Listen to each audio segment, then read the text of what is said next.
तो गांधी को 3 तरीके से पढ़ा जाएगा। Gandhi as a political leader, जो हम आमतौर पर इतिहास में पढ़ते हैं कि कैसे रणनीति बनी राष्ट्रीय आंदोलन में।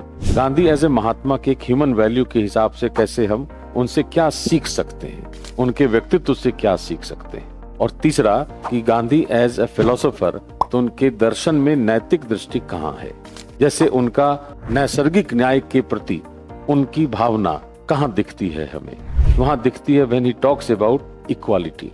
जब उन्होंने समानता की बात कही है तो समानता तभी हो सकती है जब निष्पक्षता होगी हमारे विचारों में, और निष्पक्ष होने का गुण प्रकृति से मिलता है। तो निष्पक्षता प्रकृति की देन है, इसलिए कहा जाएगा कि गांधी के समानता के सिद्धांत में नैसर्गिक न्याय की नैतिकता स्पष्ट रूप से दिखाई देती है।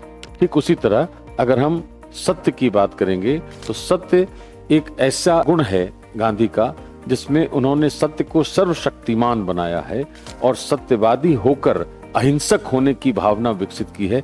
आत्मबल बढ़ाने वाली बात कही है, आत्मविश्वास आत्मबल बढ़ाने की बात कही है। तो गांधीयन एथिक्स में आत्मबल बढ़ाना एक बहुत महत्वपूर्ण कार्य है। इस तरीके से गांधी को हम एक्सप्लेन कर सकते हैं एथिक्स के पॉइंट ऑफ व्यू से।